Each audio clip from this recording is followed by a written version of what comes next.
स्वागत है आप सभी का हमारे चैनल में। इस समय मैं आपको तस्वीरें दिखा रही हूँ हरियाणा के सिरसा जिला से। सांसद सुनीता दुग्गल के आवास स्थान की, जैसे कि जो किसान है, किसानों की जो धान की बिक्री है वो नहीं हो रही थी। जो सरकार है आए दिन उनको नए नए वायदे करती है, आश्वासन दिलाती है, परंतु वो कहीं ना कहीं अपने आश्वासन पर फेल हो जाती है, जिसके चलते जो किसान है, किसानों को आज नेशनल कॉल थी कि जितने भी बीजेपी और जेजेपी की कार्यकर्ता हैं उनके आवास स्थान का घेराव किया जाएगा, जिसके चलते आज सिरसा में भी किसानों ने नेशनल कॉल के चलते सिरसा की सांसद सुनीता दुग्गल के आवास स्थान का घेराव किया है, जिसके चलते वही मैं एक बार आपको तस्वीरों में दिखा दूं कि सिरसा में भारी पुलिस बल है वो भी तैनात किया गया था, ताकि जो किसान है वो सिरसा की सांसद सुनीता दुग्गल के आवास स्थान का घेराव ना कर सके। परंतु जो किसान है, किसानों ने जो बैरिकेडिंग थी वो तोड़कर आगे सुनीता दुग्गल के मुख्य आवास जो गेट है वहां पर पहुंच चुके हैं। जो किसान है, किसानों ने यहां पर धरना लगाना शुरू कर दिया। तो वहीं हमारे साथ कुछ किसान नेता हैं, उनसे भी बातचीत करने की कोशिश करेंगे कि उनका क्या कहना है।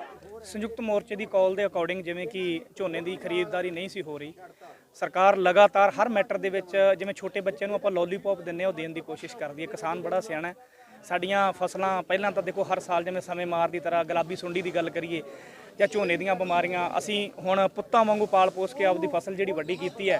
ਅਗਰ ਅੱਜ ਮੰਡੀ ਦੇ ਵਿੱਚ ਸਾਡੀ ਫਸਲ ਆਈ ਹੈ ਤਾਂ ਉਹਦੀ ਪ੍ਰੋਪਰ ਖਰੀਦਦਾਰੀ ਨਹੀਂ ਹੈ। ਜਿਵੇਂ ਤੁਹਾਨੂੰ ਪਤਾ ਹੈ ਇਹਨਾਂ ਨੇ ਪਹਿਲਾਂ ਜੋ ਡੇਟ ਦਿੱਤੀ ਸੀ 1 ਤਰੀਕ ਦਾ ਟਾਈਮ ਦਿੱਤਾ, ਫਿਰ ਉਹਨਾਂ ਨੇ ਹੁਣ 11 ਤਰੀਕ ਦਾ ਕਰਤਾ। ਅਸੀਂ ਇਹਨਾਂ ਤੇ ਵਿਸ਼ਵਾਸ ਕੀ ਕਰੀਏ।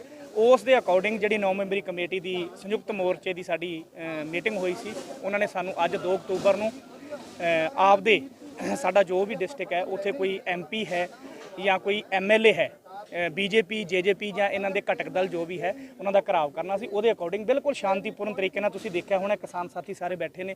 ਅਸੀਂ ਜਿਹੜਾ ਮਹਿਲਾ ਥਾਣਾ ਹੈ ਉਹਦੇ ਸਾਹਮਣੇ ਇਕੱਠੇ ਹੋ ਕੇ ਸ਼ਾਂਤੀਪੂਰਨ ਤਰੀਕੇ ਨਾਲ ਆਪਦਾ ਪ੍ਰੋਟੈਸਟ ਕਰਕੇ ਸੁਨੀਤਾ ਦੁੱਗਲ ਦੀ ਕੋਠੀ ਦੇ ਅੱਗੇ ਅਸੀਂ ਬੈਠੇ ਹਾਂ, ਆਪਦੇ ਸ਼ਾਂਤੀਪੂਰਨ ਪ੍ਰੋਟੈਸਟ ਕਰ ਰਹੇ ਹਾਂ। ਔਰ ਪ੍ਰਸ਼ਾਸਨ ਵੱਲੋਂ ਸਾਨੂੰ ਇਹ ਸਿਖਾਇਆ ਜਾ ਰਿਹਾ, ਅੱਜ ਦੁਹਾਈ ਪਾਈ ਜਾ ਰਹੀ ਹੈ ਮਹਾਤਮਾ ਗਾਂਧੀ ਜੀ ਦੇ ਵੀ ਅੱਜ ਉਹਨਾਂ ਦੇ ਇਸ ਤਰ੍ਹਾਂ ਦਿਨ ਦਿਹਾੜਾ ਹੈ। ਸਾਨੂੰ ਸਾਰਾ ਪਤਾ, ਅਸੀਂ ਬੜੇ ਸਿਆਣੇ ਹਾਂ, ਅਸੀਂ ਪੜ੍ਹੇ ਲਿਖੇ ਹਾਂ, ਅਸੀਂ ਭੋਲੇ ਭਾਲੇ ਕਿਸਾਨਾਂ ਦੇ ਪੜ੍ਹੇ ਲਿਖੇ ਬੱਚੇ ਹਾਂ। ਸਾਨੂੰ ਸਾਰਾ ਪਤਾ ਡੈਮੋਕ੍ਰੇਸੀ ਕੀ ਹੈ, ਸੰਵਿਧਾਨ ਕੀ ਹੈ, ਅਨੁਛੇਦ ਕੀ ਹੈ, ਕਿਹੜਾ ਕਾਨੂੰਨ ਕੀ ਹੈ, ਸਾਨੂੰ ਸਾਰਾ ਪਤਾ। ਸਾਨੂੰ ਕੁਝ ਵੀ ਸਿਖਾਉਣ ਦੀ ਲੋੜ ਨਹੀਂ। ਔਰ ਅੱਜ ਗਾਂਧੀ ਜਯੰਤੀ ਹੈ ਤਾਂ ਮਹਾਤਮਾ ਗਾਂਧੀ ਜੀ ਦੇ ਪਦਚਨਾਂ ਤੇ ਚੱਲਦੇ ਹੋਏ ਸ਼ਾਂਤੀਪੂਰਨ ਤਰੀਕੇ ਨਾਲ ਅਸੀਂ ਪ੍ਰੋਟੈਸਟ ਕਰ ਰਹੇ ਹਾਂ। ਔਰ ਇਹ ਪ੍ਰੋਟੈਸਟ ਉਦੋਂ ਤੱਕ ਚੱਲਦੇ ਰਹਿਣਗੇ ਜਦੋਂ ਤੱਕ MSP ਤੇ ਗਰੰਟੀ ਕਾਨੂੰਨ ਨਹੀਂ ਬਣ ਜਾਂਦਾ ਤੇ ਤਿੰਨੋਂ ਕਾਲੇ ਕਾਨੂੰਨ ਰੱਦ ਨਹੀਂ ਹੋ ਜਾਂਦੇ। ਤੇ ਅੱਜ ਦਾ ਪ੍ਰੋਟੈਸਟ ਜੋ ਹੈ ਉਹ ਸਾਡਾ ਇਸ ਤੋਂ ਲੈ ਕੇ ਹੈ ਵੀ ਜਿਹੜੀ ਇਹਨਾਂ ਨੇ ਤਰੀਕ ਅੱਗੇ ਵਧਾਈ ਹੈ, ਜਿਵੇਂ ਹੁਣ ਇਹਨਾਂ ਨੇ 11 ਤਰੀਕ ਦਾ ਕੀਤਾ ਸੀ, ਸਾਨੂੰ ਜਿੰਨਾ ਚਿਰ ਹੁਣ ਕੋਈ ਆਸ਼ਵਾਸਨ ਨਹੀਂ ਦਿੱਤਾ ਜਾਂਦਾ ਵੀ ਜੋ ਮੰਡੀਆਂ ਦੇ ਵਿੱਚ ਧਾਨ ਆਇਆ ਹੋਇਆ ਉਹਦੀ ਖਰੀਦਦਾਰੀ ਸ਼ੁਰੂ ਕਰਨਾ, ਅਸੀਂ ਆਪਦਾ ਪ੍ਰੋਟੈਸਟ ਖਤਮ ਕਰ ਦੇਵਾਂਗੇ।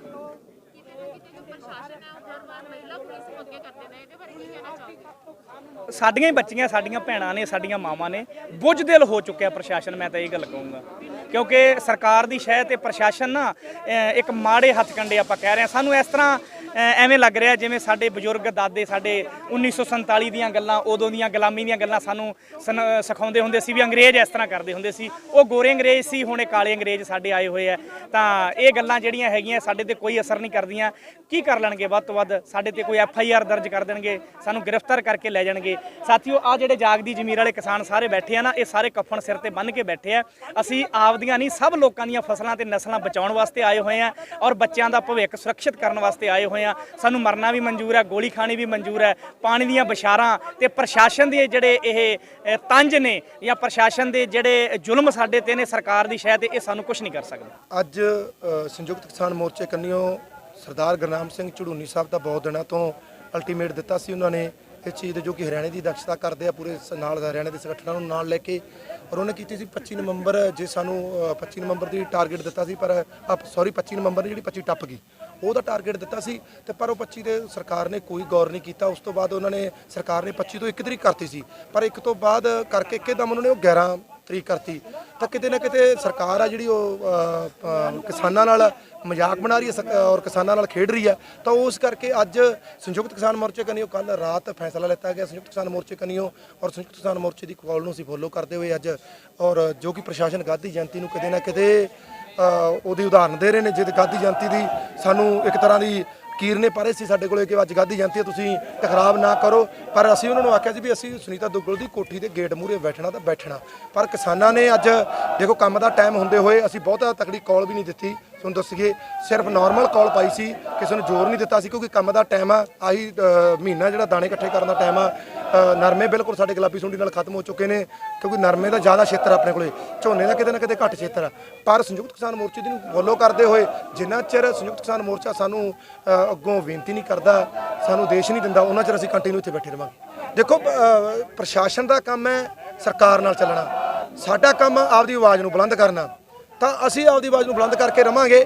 ਅੱਜ ਇੰਨੀ ਗਿਣਤੀ ਘੱਟ ਹੁੰਦੇ ਦੇ ਬਾਵਜੂਦ ਵੀ ਤੇ ਕਿਤੇ ਨਾ ਕਿਤੇ ਇੱਥੋਂ ਦੇ ਜਿਹੜੇ ਪ੍ਰਸ਼ਾਸਨ ਅਧਿਕਾਰੀ ਜੀ ਸਾਨੂੰ ਗਾਂਧੀ ਜਯੰਤੀ ਮਹਾਤਮਾ ਗਾਂਧੀ ਬਾਪੂ ਜੀ ਦੀ ਕਹਿ ਰਹੇ ਸੀ ਵੀ ਅੱਜ ਗਾਂਧੀ ਜਯੰਤੀ ਹੈ, ਟਕਰਾਵ ਨਾ ਹੋਵੇ। ਅਸੀਂ ਵੀ ਉਸ ਚੀਜ਼ ਦੀ ਪੈੜਾਂ ਤੇ ਚੱਲਦੇ ਹੋਏ ਮਹਾਤਮਾ ਗਾਂਧੀ ਬਾਪੂ ਜੀ ਤੇ ਲਗਾਤਾਰ ਪਿਛਲੇ 10 ਮਹੀਨਿਆਂ ਤੇ ਕੰਟੀਨਿਊ 600 ਕਿਸਾਨ ਸਾਡੇ ਸ਼ਹੀਦ ਹੋ ਚੁੱਕੇ ਹੈ, ਜਿਨ੍ਹਾਂ ਦਾ ਕੋਈ ਦੇਣਾ ਨਹੀਂ, ਪਰ ਸਰਕਾਰ ਸਾਡੇ ਨਾਲ ਰੋਜ਼ ਮਜ਼ਾਕ ਕਰ ਰਹੀ ਹੈ ਹਰ ਪੱਖ ਤੋਂ। ਤਾਂ ਇਸ ਕਰਕੇ ਅੱਜ ਅਸੀਂ ਉਸ ਚੀਜ਼ ਦੀ ਪਾਲਣਾ ਕਰਦੇ ਹੋਏ ਨਹੀਂ, ਅਸੀਂ ਬਿਲਕੁਲ ਉਹਦੇ ਮੂਹਰਲੇ ਗੇਟ ਤੇ ਬੈਠਣਾ ਸੀ ਜਿਹੜਾ ਨੰਬਰ 1 ਗੇਟ ਆ, ਪਰ ਗਾਂਧੀ ਜਯੰਤੀ ਨੂੰ ਮੱਦੇ ਨਜ਼ਰ ਰੱਖਦੇ ਹੋਏ ਅਸੀਂ ਕਿਤੇ ਨਾ ਕਿਤੇ ਪ੍ਰਸ਼ਾਸਨ ਦੀ ਵੀ ਰੱਖੀ ਆ ਗਾਂਧੀ ਜਯੰਤੀ, ਜੋ ਕਿ ਸਾਡੇ ਮਹਾਤਮਾ ਗਾਂਧੀ ਬਾਪੂ ਜੀ ਨੇ, ਜਿਨ੍ਹਾਂ ਦੀ ਬਦੌਲਤ ਅੱਜ ਇਸ ਲੱਖਾਂ ਕ੍ਰਾਂਤੀਕਾਰੀ ਦੀ ਬਦੌਲਤ ਅੱਜ ਸੁੱਖ ਦੀ ਜ਼ਿੰਦਗੀ ਬਤੀਤ ਕਰ ਰਹੇ ਹਾਂ, ਰੁੱਖੀ ਮਿੱਸੀ ਖਾ ਕੇ ਅਸੀਂ ਇੱਥੇ।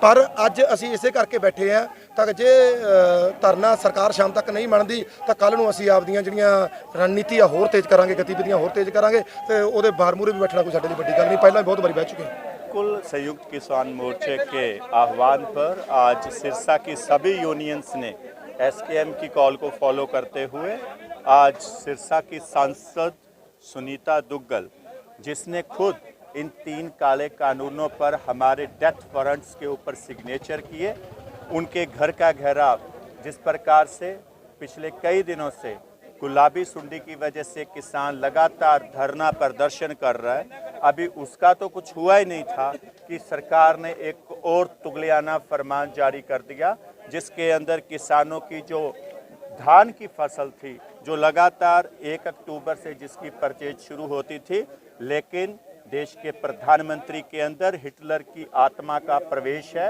जिसके अनुसार उन्होंने इस धान की खरीद की जो समय सीमा थी उसको बढ़ाकर 11 तारीख को कर दिया, जिस वजह से किसान फिर से दर दर की ठोकरें खा रहा है। संयुक्त किसान मोर्चा ने उसके लिए आज सांसद जितने भी हैं, एमएलए बीजेपी के जितने भी हैं, जेजेपी के हैं, उनके घरों के घेराव के कॉल दी है। उसी कड़ी में आज हमने सिरसा की सांसद सुनीता दुग्गल के घर का घेराव किया है, लेकिन प्रशासन ने हमें बताया कि सांसद दुग्गल लंबे समय से अपना घर छोड़कर दिल्ली विराजमान हो चुकी है, जिसको हमने इसलिए चुना था कि ये हमारी आवाज़ बुलंद करेगी जाकर के दिल्ली संसद के अंदर।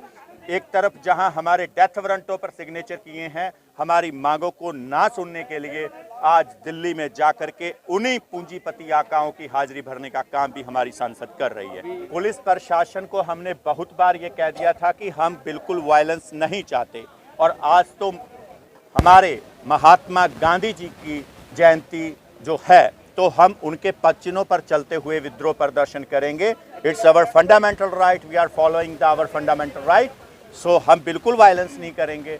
परंतु प्रशासन ने लगभग आधा किलोमीटर से भी ज़्यादा पीछे हमें रोकने का प्रयास किया, जिसका हमने विरोध किया कि हम इन लोगों का जिनके यहाँ घर है उनका विरोध करने नहीं आए, हम अपनी सांसद का विरोध करने आए हैं, तो हमें सांसद के घर के सामने जाने दिया जाए। पुलिस ने रोका, हमें उन बैरिकेड्स को तोड़ करके बिना बैरिकेड के सभी किसान शांतिमय तरीके से सांसद के घर के सामने बैठ गए, जहां हमें बैरिकेड्स की ज़रूरत ही नहीं थी। लेकिन प्रशासन भी कहीं ना कहीं सरकार के दबाव के अंदर, बीजेपी और जेजेपी के दबाव के अंदर, जहां एक तरफ दुष्यंत चौटाला के घर को इन्होंने एक तरह से बिल्कुल कवर कर रखा है, उसी तरह से हुड्डा के निवासियों को भी तंग करने का काम यहाँ का प्रशासन कर रहा है, जो कि बिल्कुल निंदनीय है।